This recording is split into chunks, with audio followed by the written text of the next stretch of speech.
Bom dia a todo mundo. Bom dia, caros alunos. Vamos lá? Hoje nós vamos tratar de uma aulinha, então, muito especial para a gente, dando continuidade na matéria. Nós vamos falar de Estados Unidos no século XIX. Combinado? Vamos lá. O que vai ser esses Estados Unidos no século XIX? Raciocina comigo, olha só.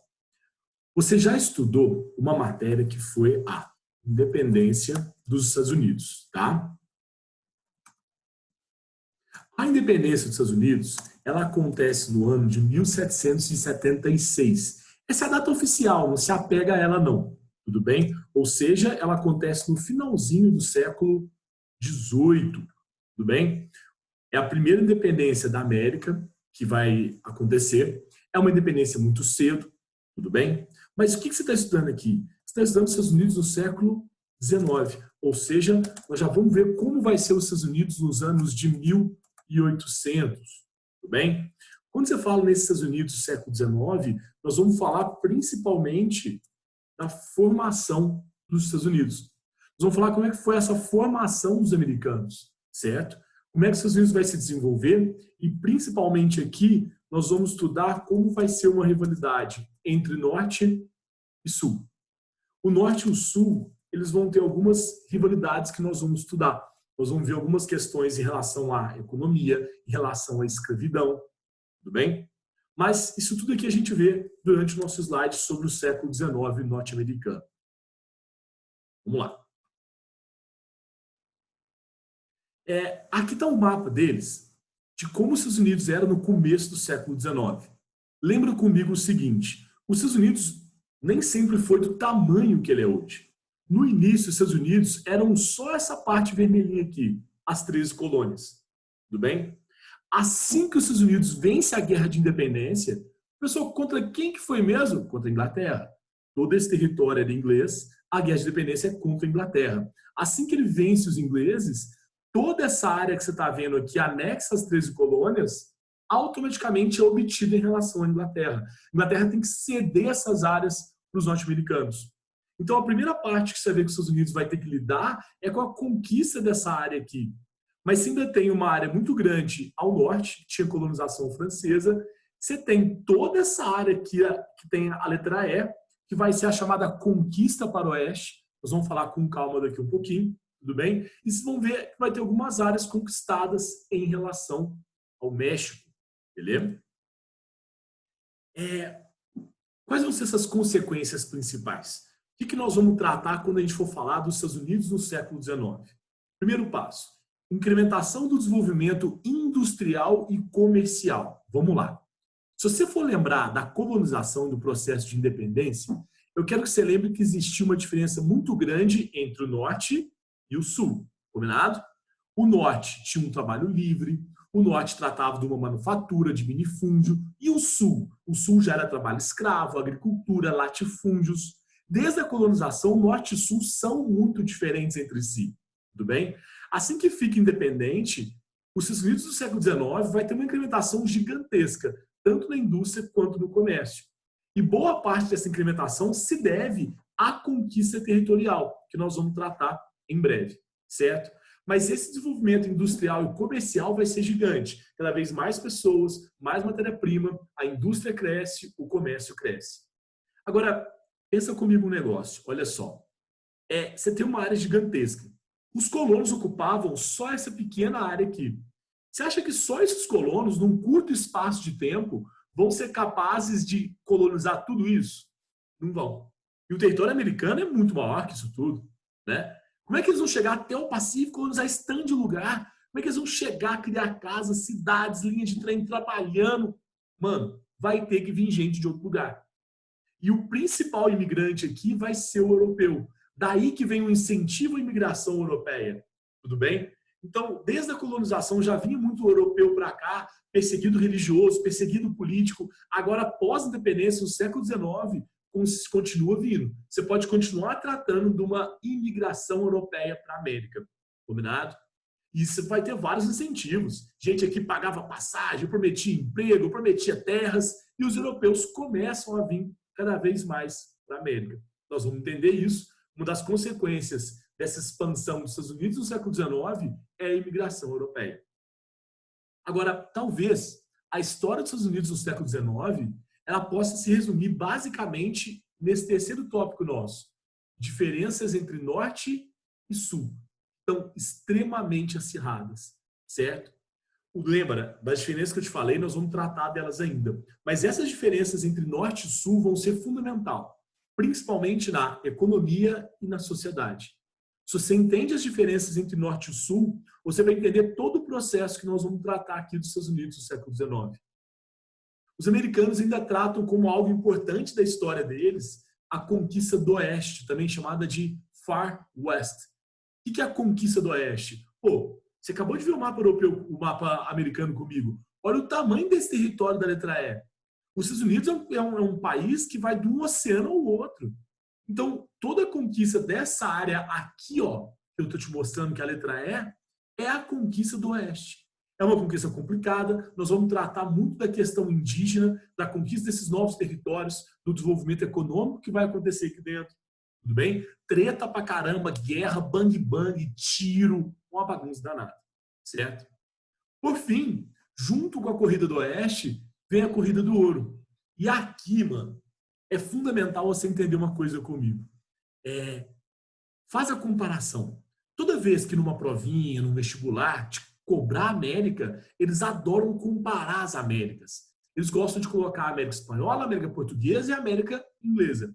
A América Espanhola são os países de língua espanhola, conquistados pela Espanha. A América Portuguesa somos nós, Brasilzão. E a América Inglesa é os Estados Unidos. Qual que é a grande diferença no desenvolvimento da América Espanhola, Portuguesa para a Inglesa? Ouro. Espanhóis e portugueses acham o ouro em seus continentes, em seus países, enquanto eles ainda são colônias. Portugal tira o ouro do Brasil, Espanha tira o ouro da América, e lá nos Estados Unidos. Lá nos Estados Unidos o ouro estava naquela área gigante que eu te mostrei, aqui no meio do continente. De forma que, enquanto os Estados Unidos foi colônia dos ingleses, eles não acharam ouro. Se tivesse achado, a Inglaterra ia voltar todas as suas atenções para os Estados Unidos, mas não foi o caso. Os Estados Unidos eles conseguem explorar o ouro do território deles depois que eles ficaram independentes. Você entende o tanto que isso afeta a história norte-americana? Você entende a diferença que isso causa em relação à história brasileira e dos países de língua espanhola? Os Estados Unidos ele fica independente depois que ele acha o ouro. Esse ouro vai ser usado, obviamente, no quê? Na incrementação do desenvolvimento industrial e comercial. Isso vai ser um diferencial enorme quando você fala do desenvolvimento dos Estados Unidos e para quem os Estados Unidos é até os dias atuais. Combinado?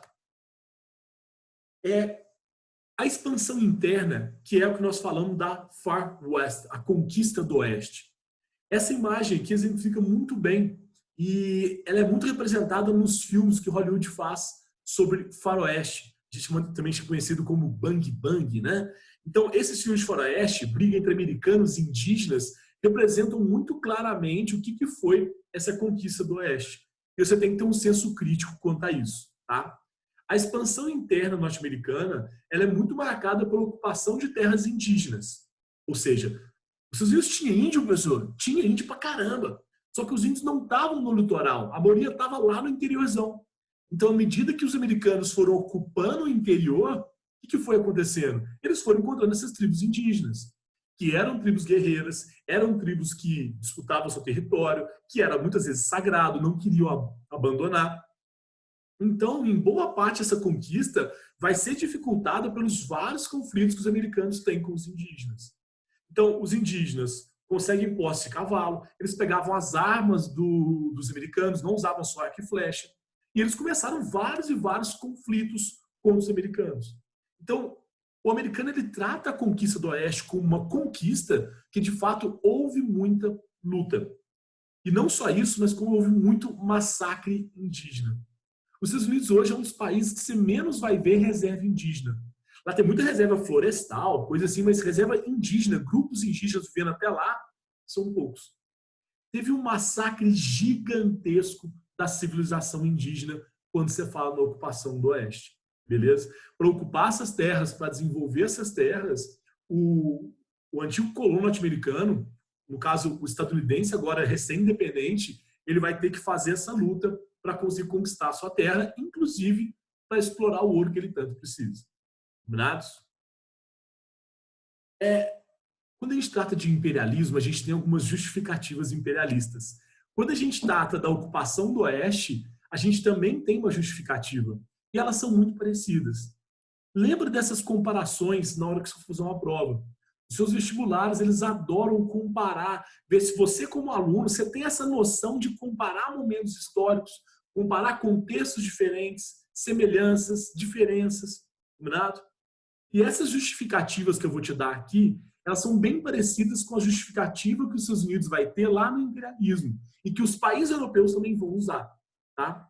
Os Estados Unidos do século XIX, ele usa uma doutrina imperialista de conquista territorial chamada de Doutrina Monroe e uma outra chamada de Destino Manifesto. Te explico. A doutrina Monroe, também chamada de América para os Americanos, é a ideia da conquista que o território norte-americano é deles. O território norte-americano pertence a eles, colonos norte-americanos, que vieram da Inglaterra e conquistaram a duras penas esse território. Então eles tratam como se fosse deles a terra e eles têm que conquistar e lutar por isso. A doutrina Monroe incentiva o colono, o antigo colono, incentiva o cidadão estadunidense a conquistar essa terra porque ela pertence a ele. E muito mais do que isso, ele une a doutrina Monroe ao Destino Manifesto. Ele vai e fala o seguinte: olha, esse é o destino. Isso está escrito por Deus. Essa terra é sua, pertence a você. Entendeu? Então, ele une uma justificativa religiosa, em que, teoricamente, Deus concedeu a ele esse destino manifesto. De fato, está escrito na história norte-americana que ele vai conquistar essa região. América para os americanos. Você pode fazer a comparação dessas duas ideologias aqui, ó, até os dias de hoje. Hoje em dia, os Estados Unidos ainda tem uma certa postura para esse jeito. Os Estados Unidos ainda defendem o território, a América para os americanos. Eles ainda já acham que eles têm um destino manifesto, uma civilização, que eles têm que tomar conta do mundo inteiro. Você entende que a ideologia norte-americana presente até hoje, ela é formada ao longo dos séculos. E aqui no século XIX, começa a mostrar para você um pouquinho dessa informação, um pouquinho dessa formação ideológica norte-americana, certo? Aqui eu tenho um mapinha para te mostrar exatamente como é que vai ser essa conquista do território dos Estados Unidos. Olha que conquista complicada, mas olha o tamanho do território que fica. Aqui em roxo eram as 13 colônias. Bem? Independência em 1776. A luta dura seus bons 10 anos aí. Então, no século XIX, é um país recém-independente. Essa área aqui ela é conquistada logo depois com a Guerra da Independência. É a área que você viu comigo, que é conquistada em relação à Inglaterra. Aos poucos, você vai ver que os Estados Unidos vai conquistando os outros territórios. A Louisiana, que é esse território gigantesco aqui, é comprado da França em 1803, logo no começo do século XIX. Esse território aqui embaixo da Flórida é comprado da Espanha em 1819. E por aí vai. Logo depois vai ter a conquista do Texas. Aqui essa conquista, leia-se guerra.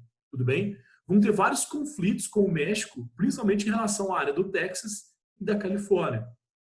Então, essa conquista aqui, vão ter alguns conflitos diplomáticos, físicos mesmo, guerras.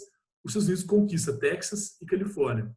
Mais tarde, ele consegue o território de Oregon, que é cedido pela Inglaterra. Ainda faz parte do território norte-americano algumas ilhas no Pacífico, nós vamos ver, e o Alasca. Tudo bem? Mais tarde a gente fala disso. Olha lá. Aqui é a penetração dos Estados Unidos no Pacífico, no Oriente. Você entende que, você pegando o globo como um todo, os Estados Unidos ele pega duas áreas importantes. Ele pega o Oceano Pacífico, o Oceano Atlântico, que é o lado direito do mapa de vocês aqui, que dá uma ligação direta com a Europa.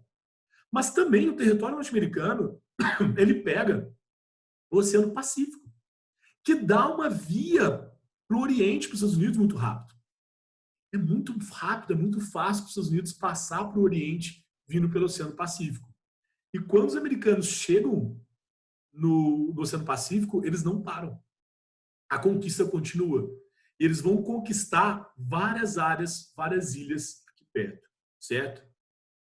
A conquista do Alasca, o Alasca é adquirido da Rússia já em 1867. É uma área que é uma área estrategicamente importante. Ela é dividida da Rússia só pelo Estreito de Bering, que chega a congelar em certos momentos. Então, teoricamente, daria para você passar a pé para a Rússia. Muito frio, né? Complicado. Mas é um território que hoje em dia tem muito petróleo, por isso que foi estrategicamente importante mais tarde. Tudo bem?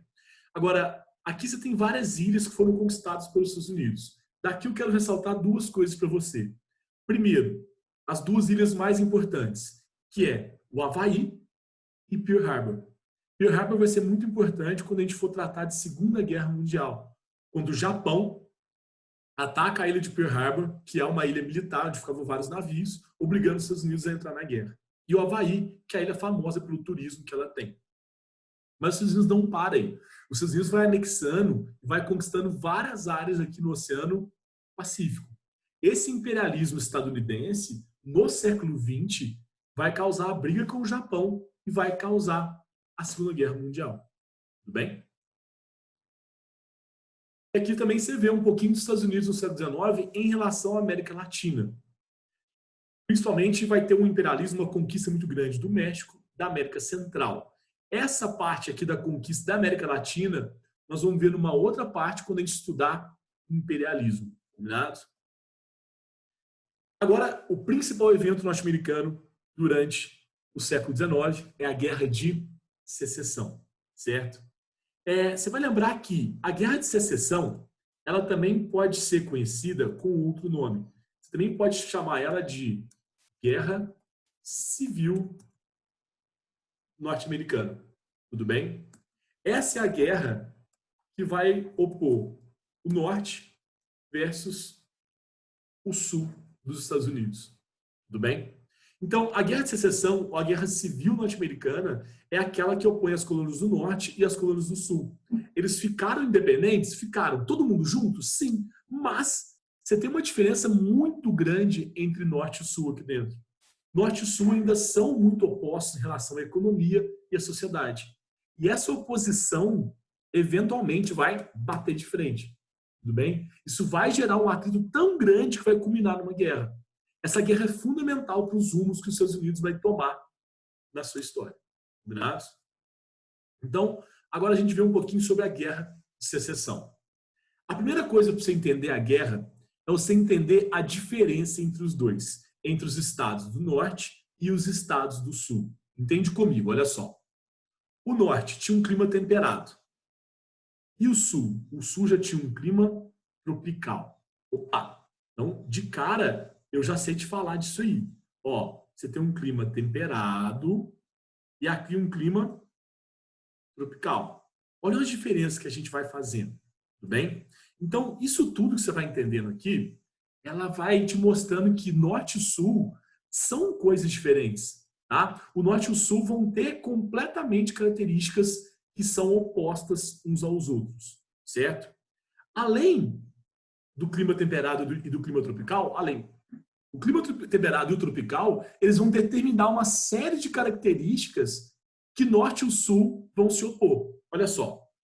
O clima temperado não é tão propício ao plantio. É um clima muito parecido com o clima europeu. Já que o clima não é propício ao plantio, a terra não é propícia, o norte vai se organizar com uma economia baseada na indústria. Olha só, desde cedo eles fazem a manufatura e evoluem para uma indústria. Se tem indústria, eles vão ter um livre mercado. Tudo bem? A produção deles inteira voltada para o mercado interno. Se ele produz um produto lá dentro, ele vai querer que os próprios americanos consumam esse produto. Se você precisa do mercado interno, você obviamente vai ter um trabalho livre. Raciocina comigo. Você acha que se você quer um mercado interno, você pode ter um trabalho escravo? Não. Qual que é a relação do trabalho livre com o mercado interno? O trabalhador livre, ele ganha salário. Se ele ganha salário, ele consegue comprar produto. Logo, ele vira o seu mercado interno. Tudo bem? Então, entende.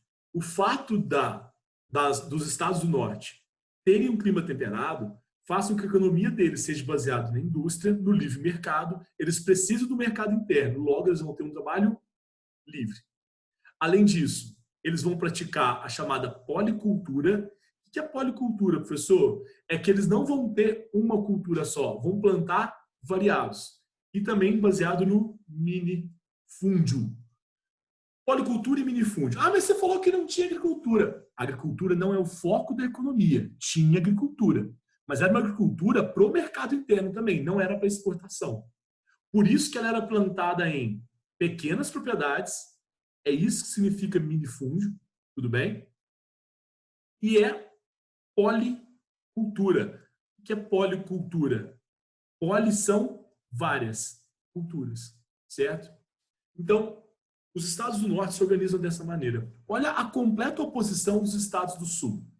Lá no sul, você já vai ver um clima tropical. O clima tropical é um clima muito parecido com o nosso aqui no Brasil. Você vai ver que as colônias do sul, inclusive, tinham uma organização muito parecida com o Brasil, certo? Era uma economia baseada na agricultura. Opa, olha a diferença. Aqui é indústria, aqui já é agricultura. A produção é voltada para a exportação, certo? Opa, outra diferença muito grande.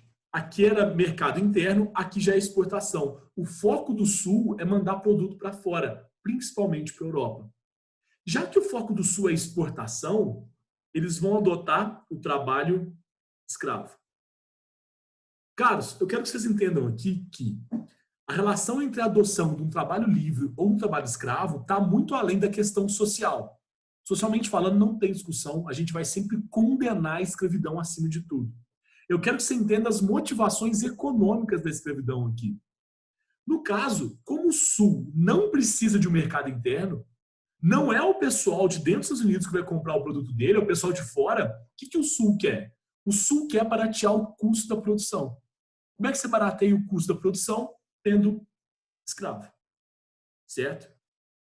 Então, você vai ter escravo, você vai plantar um produto só, não é policultura, é monocultura, ou seja, é uma cultura só, que é o que dá mais, seja o açúcar na época, né, que era o produto mais caro, e a outra diferença grande, latifúndio. Aqui não são pequenas propriedades de terra, lá no sul são grandes propriedades de terra, certo? Então aqui você vai entender que o sul, por ter um clima tropical, tem características completamente opostas do norte. Essas características que você está vendo no sul aqui, elas recebem um nome que o Brasil também fez. Esse nome é chamado de plantation. Tudo bem? O que é o plantation, então, professor? É uma economia baseada na agricultura, na produção para exportação, no trabalho escravo, monocultura e latifúndio. Esse conjunto de características é chamada de plantation. Você pode fazer relação com quem? Com o Brasil. O Brasil colonial teve essa mesma relação que os estados do sul.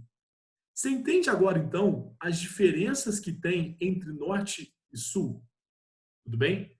Essas diferenças são fundamentais. A principal diferença aqui, sabe qual que é?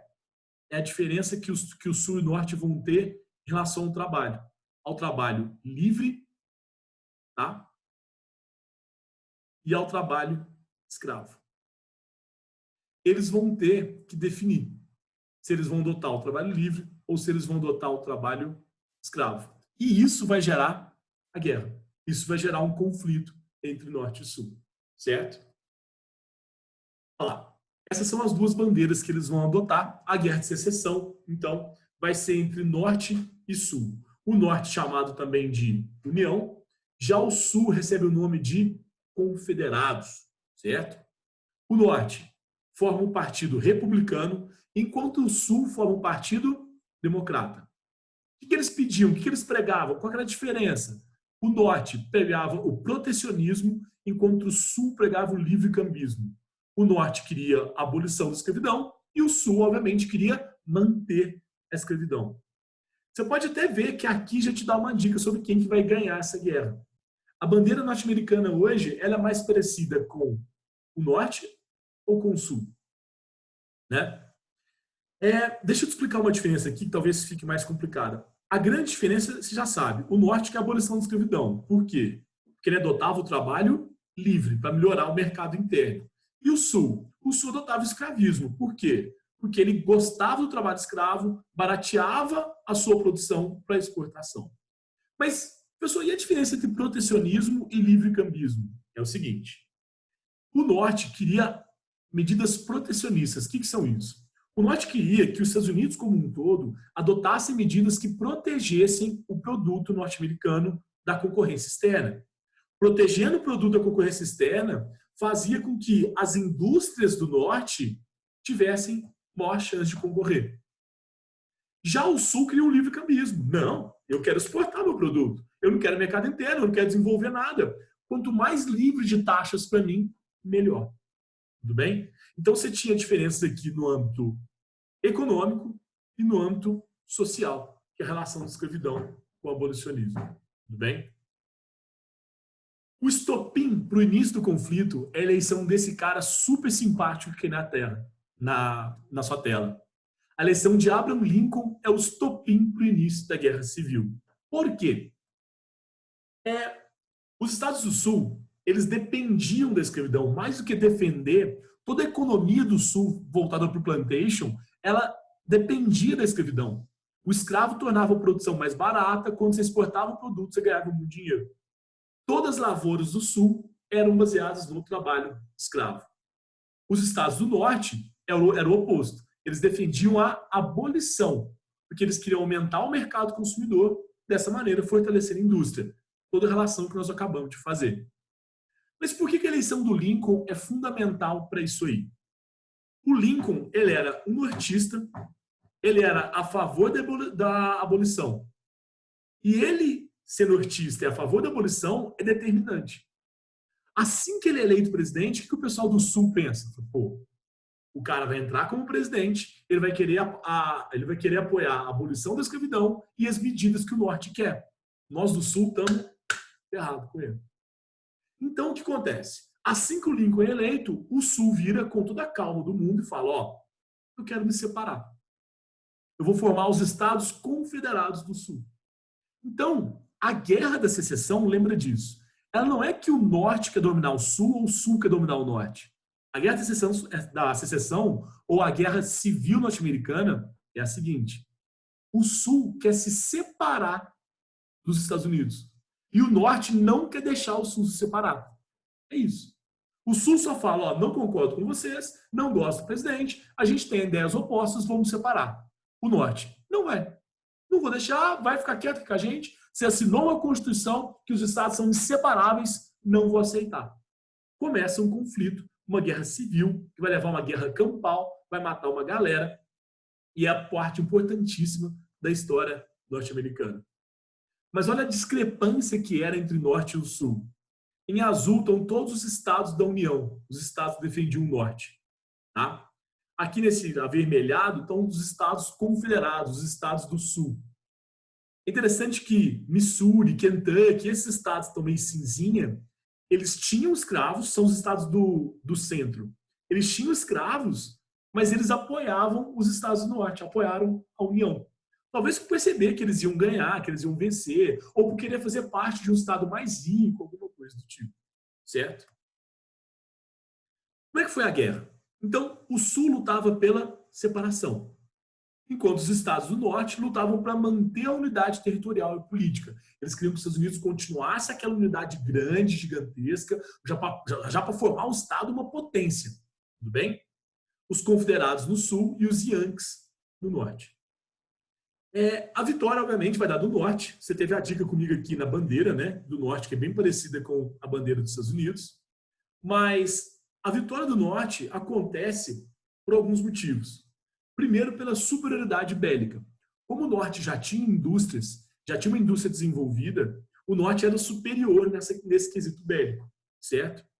E a outra coisa, uma tática que o Norte faz, é a libertação dos escravos. Tome cuidado, a libertação dos escravos ela teria que passar por uma votação inteira no Congresso. Mas o que acontece? O Lincoln toma uma atitude no meio da guerra que ele assina um termo, pum, libera os escravos. Esse termo vale na Constituição? Não. É um termo imediatista. Só que no meio da guerra ele sabia que não ia ter uma votação. Ele faz esse termo para dar liberdade para os escravos para quê? Para os estados do Sul além de terem que lidar com a guerra civil, lidarem também com a rebelião dos escravos.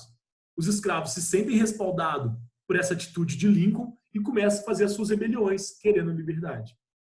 Tudo bem? Então, essa tática foi importante para destabilizar as tropas do Sul e o Norte ter uma vitória mais fácil.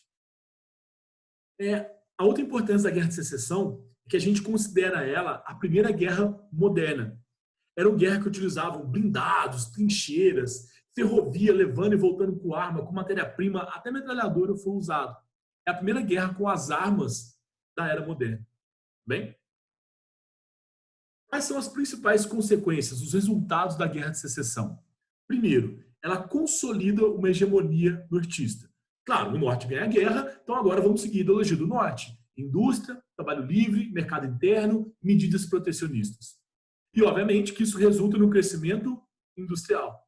Até hoje você sabe que os Estados Unidos é uma das maiores potências, se não a maior potência mundial. E isso começa logo após a Guerra de Secessão. O Norte impondo a sua ideologia, a indústria norte-americana passa a crescer demais. Ela tem matéria-prima, ela tem evolução, vai ter um mercado interno e agora tem um continente coeso, unido. Pela guerra, mas unido. Certo? Apesar da consolidação nortista e do crescimento industrial, as dificuldades sociais vão permanecer. Tá? O que são essas dificuldades sociais? Você pode fazer essa mesma relação com o Brasil no fim do Império e início de República. Aboliu a escravidão? Aboliu. Mas quer dizer que o preconceito com o negro sumiu? Não. Inclusive, os estados do Sul, já que é para abolir a escravidão, é para ter trabalho assalariado? Sim. Então tá, mas eu não quero negro, não. Eu vou trazer um cara lá da Europa para vir trabalhar para mim. Eu não vou contratar, não vou pagar salário para o negro. Então, a partir daí, começa um processo muito duro, que é a questão racial norte-americana, que é a inserção do negro dentro da sociedade norte-americana. E aí? E esses milhares de escravos que estavam no Sul, para onde que eles vão? Entendeu? Aonde que eles vão trabalhar? O que eles vão fazer? A entrada de imigrantes é ainda maior, principalmente no Sul. Os negros, mesmo libertos, continuam sendo discriminados. Então, os negros tinham escola própria, bairros próprios, clubes próprios. Todo lugar que negro frequentava, principalmente no Sul, tá? Os brancos não iam. Você começa uma discriminação racial gigantesca nos Estados Unidos. Durante o século XIX, após a Guerra de Secessão, vai ser um período de luta muito grande em relação a essa questão racial. Demora muito tempo até negros terem os mesmos direitos, poderem frequentar os mesmos lugares que os brancos. Inclusive, nessa época, surge um grupo norte-americano que até hoje ainda tem as suas raízes, ainda tem sua influência, que é a Ku Klux Klan, também conhecida como KKK. A Ku Klux Klan era um grupo de brancos, um grupo extremista branco, que ele perseguia os negros. Perseguia, agredia, batia, matava. Era contra a inserção dos negros na sociedade norte-americana. Tudo bem? A Ku Klux Klan ela ainda tem as suas raízes até hoje, nos Estados Unidos. A Ku Klux Klan ainda existe ideologicamente, páginas que idealizam, querem a volta da Ku Klux Klan. Obviamente, tudo isso tem que ser condenado. Quando a gente for estudar os Estados Unidos do século XX, nós vamos ver muito mais sobre essa guerra dos negros por maior aceitação, de como os negros, inclusive, vão lutar de volta contra esse racismo gerado pós-Guerra de Secessão. Beleza? Então, dessas consequências, eu preciso que você saiba fazer a análise da hegemonia nortista, de como a Guerra de Secessão influencia no crescimento industrial e, principalmente, como a Guerra de Secessão gera as dificuldades sociais. Você analisar a inserção do negro, as diferenças que vão surgir, a vinda de novos imigrantes. Tudo bem? Então, essa aqui é, por fim, a imagem lá da Ku Klux Klan. Eles usam essas tradicionais capas brancas. Eu acho que eles parecem um Zé Gotinha, mas tá tudo bem. Você pode ver até que no fundo tem uma bandeira do Sul. Tá vendo? Até hoje nos Estados Unidos, essa bandeira do Sul é extremamente mal vista. É um símbolo quase que racista ali dentro. Então, eles têm as tradicionais capas, no fundo a bandeira confederada. A KKK aterroriza a população negra dos Estados Unidos até os anos 60, do século XX. Mas ela sobrevive até os dias atuais. Beleza? Caros, essa é a matéria do século XIX dos Estados Unidos. Façam seus exercícios, façam as relações. Não esquece, é uma matéria que cai bastante nas provas que vocês vão fazer. Beleza?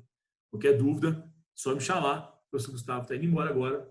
Um beijo, fui!